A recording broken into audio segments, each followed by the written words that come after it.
Hello, ladies and gentlemen, boys and girls, dog, cats, and squirrels, or anybody who might want to listen to an old man like me. Hello, world. Hello, money. Hola dinero. Hola mundo. Well, nation, I'm back like cook crack. Stop playing with me. You know what time it is. I'm your host, Gerald Costello. And man, I got another banger. This one here, ranking Colorado football's 10 most exciting incoming transfers. And I looked at all the transfers we had coming to Colorado. I'm truly excited. So let's get right on to it. Colorado Buffaloes. All right, so let's get to it. I want to start out with Coach Prime. You know, I got to start with Coach Prime. All right, Coach Prime, CNBC right here, under head coach Deion Sanders. The Colorado Buffaloes have dominated recruiting the transfer portal twice. Colorado had the top-ranked incoming transfer class in 2023, and Coach Prime's 2024 transfer class is currently ranked 6th, according to 247 Sports. While last year's class didn't translate to bowl eligibility in Sanders' first season, stacking classes like those has undoubtedly raised the team's talent level. Hello, world. And he went on to say that Colorado coaching staff, they haven't attacked the team's weaknesses, and so far this season, this all season rather, especially in the trenches on both sides of the ball, the Buffs are poised for their first bowl game appearance since the 2020 season. But for that to happen, the transfers must acclimate quickly. And I think we got the right ones, baby. I said we got the right ones, baby. So let's get with it. Here are the incoming transfers I'm most excited to see hit the field next season. And let's get ready. Okay, I'm going from 10 to 1. All right, we got the Wester brothers. Most of you guys are pretty much familiar with the West brothers coming from over FAU, Florida Atlantic University. I've watched these guys all year. Man, great brothers, man, and they both can play football. Anyway, Colorado added 2 athletic transfers from Florida Atlantic, one on offense and one on defense, and they come from the same family. LeJohntay Wester is a dynamic wide receiver and return who cracked the 1,000-yard mark in 2023 and will be a new weapon for quarterback Shedeur Sanders. Jalen West is a 6', 205-pound linebacker who could shoot impact passing downs and has already caught the eye of the linebackers coach, Andre Hart. And I got to mention something before I move on. You know, that's got to be impressive if you catch Andre Hart. Cause he's not really impressed. I'm telling you, you got to be a hell of a player to impress Andre Hart because he never showed it. Man, he must be something. If Coach Hart's, you got his eye, you doing something. And then we got number 9. 9 of you already know, right tackle Mr. Khalil Benson. Wow, man, let's look at what it said about him. Thanks to guys like Khalil Benson, CU's remade offensive line should be much improved in 2024. The former Hoosier started all 12 games for Indiana at right tackle last season and should slot in at that position for the Buffs. But he'll face competition from holdovers like Savion Washington. Well, I think he should be over there at that guard spot, cause that right tackle, man, gonna be woof, it's gonna be rough. Gonna be rough. We'll see. All right, but I'm loving it. So we'll keep it moving, guys. Number 8 defensive back, Preston Hodge. You know, one of my favorite defensive back. And let's see what's the skinny on this young man. The Liberty Flames had an incredible season in 2023. They did, man. They went undefeated until they got to the playoff. Well, anyway, the Liberty Flames had an incredible season in 2023, and Preston Hodge was a major reason for their success.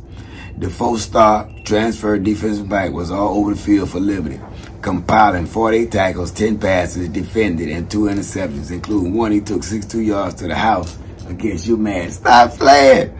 So we're going to have fun with that young man in our secondary, and he's going to have a lot of fun as well. All right, and then we move on to number 7, guys, linebacker B.J. Green. Let's get it over to it. B.J. Green the second. What's the skinny on that young man? I thought you'd never ask. B.J. Green the second is the ultimate Swiss Army knife as he played all over the field at Arizona State. With the athleticism to play on the outside of the line and the size to bump down as an interior rusher on passing downs, man, we'll see plenty of Green, but rarely in the same spot. Stop playing with me, Mr. B.J. Green. I can't wait. You know, I put him on the red carpet. All right, now we're going to number 6, guys. You know, we're going to have fun with this young man as well. Tight end Shimon Mateer. What's the skinny on him? I thought you'd never ask. It's been a couple of years since CU has been an impact player at the tight end position. which is surprising for a school that has sent some great tight ends to the NFL. Shimon Mateo could be the light at the end of the tunnel. Mateo owns a great size-speed combo that should have defense collapse into the middle of the field. Having a great tight end can jumpstart offenses, and Mateo has the athletic makeup to make that happen for CU. Stop playing with me. Let's keep it moving, guys. Number 5, offensive lineman Tyler Johnson.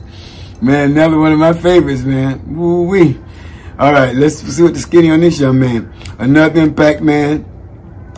I'm sorry. It's been a couple years. Oh, wait, whoa. Oh, here we go. Another impact man along the offensive line. Tyler Johnson was a 4-star prospect coming out of high school and held that rating as a transfer out of Houston. Johnson will likely form a new guard tandem with an upcoming name on this list, giving CU a massive upgrade on the O-line. Stop playing with me. I'm trying to tell you. Let's keep it moving. Offensive lineman Justin Mears, number 4. Man, what a beast. Let's see what the skinny on this man. Justin Mears, the other new guard I'm excited about, was a road grader at UTEP and one of the highest rated offensive line transfers in the country when he signed with CU. Mears started every game in the past 2 seasons for the Miners, where he allowed only 1 sack and 402 passing attempts. Stop playing with me.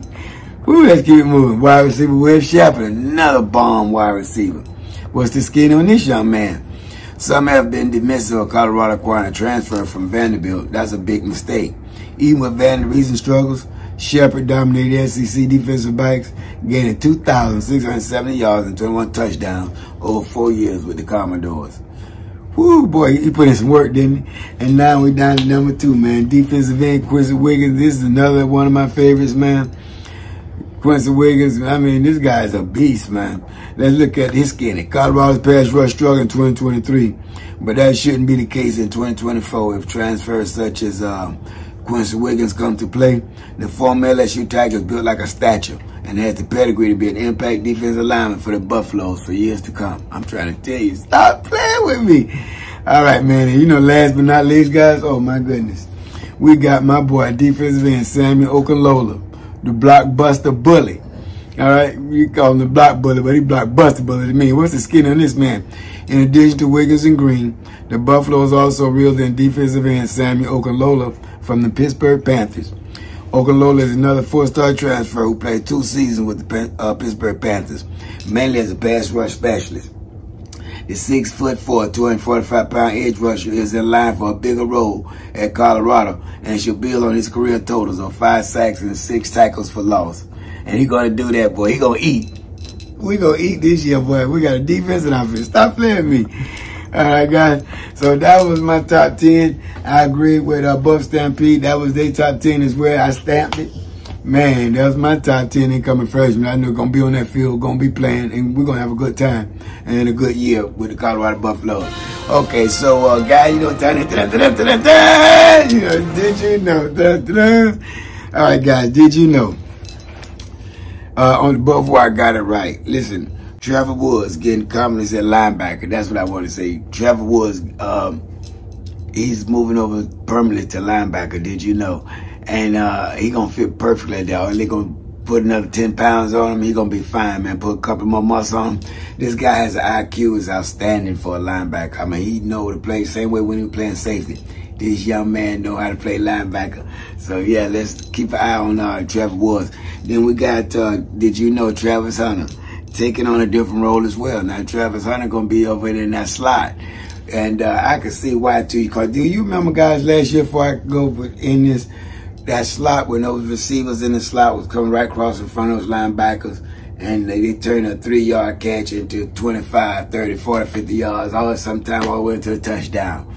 Well, see, that's why they put Travis over in that slot, because that's not going to happen. Because when that running back fade cross over there in front of them linebackers, man, guess who's going to be in that slot with him coming fading over there with them linebackers? Going to be Travis Hunter.